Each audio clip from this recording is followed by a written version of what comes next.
সমবায় সমিতির পরিচালন সমিতির নির্বাচনে সবকটি আসনে বিনা প্রতিদ্বন্দ্বিতায় জয়ী শাসক তৃণমূল।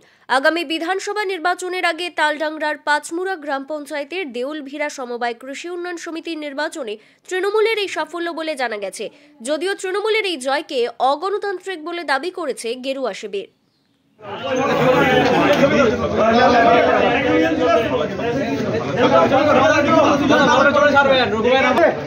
সূত্রের খবর, দেউলভিরা সমবায় কৃষি উন্নয়ন সমিতির পরিচালন সমিতির নির্বাচনে মনোনয়নপত্র জমা দেওয়ার শেষ দিনেও শাসক দল ছাড়া অন্য কোনো পক্ষের তরফে 9টি আসনের মধ্যে একটিতেও কোনো মনোনয়নপত্র জমা পড়েনি। ফলে নিয়ম অনুযায়ী সবকটিতেই বিনা প্রতিদ্বন্দ্বিতায় জয়ী হন তৃণমূল প্রার্থীরা।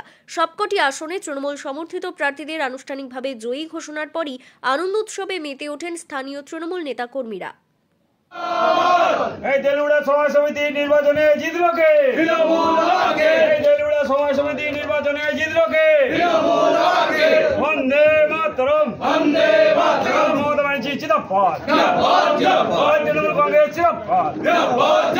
দেউলভিরা সমবায় সমিতিতে নির্বাচনে জিতলো কারা?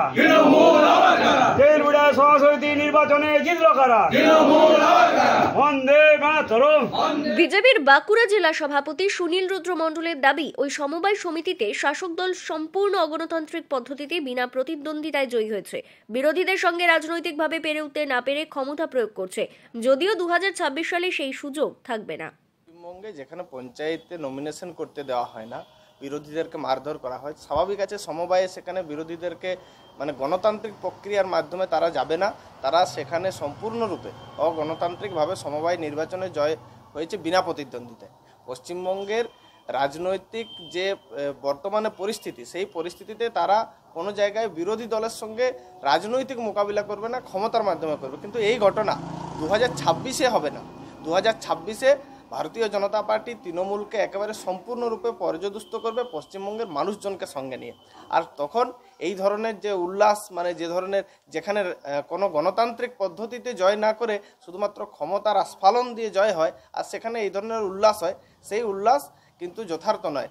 আসল উল্লাস হবে 2026-এ গেরুয়া রঙে নবান্ন যখন রাঙিয়ে দেওয়া হবে, পশ্চিমবঙ্গের মানুষজন যখন গেরুয়া রঙে রাঙবে। কারণ পশ্চিমবঙ্গের মানুষজন তৃণমূল কংগ্রেসকে সমস্ত দিক থেকে বহিষ্কার করেছে, কোনোভাবেই নয়। 2026-এ সাধারণ মানুষ পশ্চিমবঙ্গের তারা তৃণমূলকে যথা সময়ে উত্তর দেওয়ার জন্য প্রস্তুত হয়ে গেছে। ভারতীয় জনতা পার্টি তাদেরকে একেবারে সম্পূর্ণরূপে তৃণমূল কংগ্রেসকে নিশ্চিহ্ন করে দেবে। আর সেই সময় উচ্ছ্বাস পশ্চিমবঙ্গের মানুষের মধ্যে আপনারা দেখতে পাবেন গেরুয়া রঙের মাধ্যমে।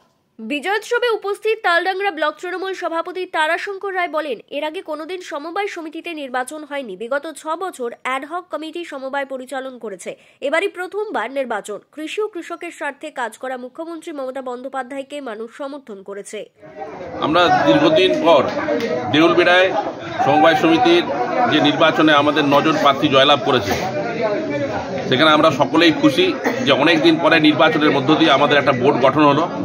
সেই বোর্ডে আমাদের 9 জন প্রতিনিধি জয়লাভ করেছে এবং সকলেই সমর্থন করেছে মমতা ব্যানার্জি তৃণমূল কংগ্রেসের এই সরকারকে, যে কৃষিকে যেভাবে মমতা ব্যানার্জি এগিয়ে নিয়ে যাচ্ছে এবং যেভাবে কৃষকদেরকে হেল্প করেছেন কৃষক বন্ধুর মধ্য দিয়ে, এবং কৃষি কার্যে যে ক্ষয়ক্ষতি হয় তার যে মমতা বন্দ্যোপাধ্যায় যেটা উপকার করেন এবং সেটার আমাদেরকে প্রত্যেকটা কৃষক উপকৃত হচ্ছে, সেই জায়গা থেকে আমরা সকলেই এটার মতামত দিয়েছেন যে তৃণমূল কংগ্রেসের প্রতিনিধিদেরকে সকলে মিলে ভোট দিয়ে জয়যুক্ত করেছেন। সকলেই নির্বাচনে যারা দাঁড়িয়েছিলেন সবাই মিলেই তার সমর্থন করেছেন, সেইভাবেই ভোটে জয় লাভ করেছে। আগে অ্যাডহক কমিটি ছিল, 6 বছর অ্যাডহক কমিটি চালিয়েছে। আর আগে যে নির্বাচনগুলো হতো সেগুলো কিন্তু যেখানে প্রতিনিধিরা বসে থাকতো, গ্রাম থেকে বলতো যে আমার গ্রাম থেকে একে প্রতিনিধি করা হবে, সেই রকমভাবে প্রতিনিধিত্ব হতো। এই নির্বাচন পদ্ধতির মধ্য দিয়ে কোনোদিন এখানে সাধারণ সবার মধ্য দিয়ে এখানে হতো, প্রতিনিধি গঠন হতো। নির্বাচনের মধ্য দিয়ে আমরা জয়লাভ করলাম। ওরা মিথ্যা কথা বলা কাজ, এবং ওরা এখানে এতদিন ধরে নমিনেশন ফাইল চলছিল, সবাই জানে।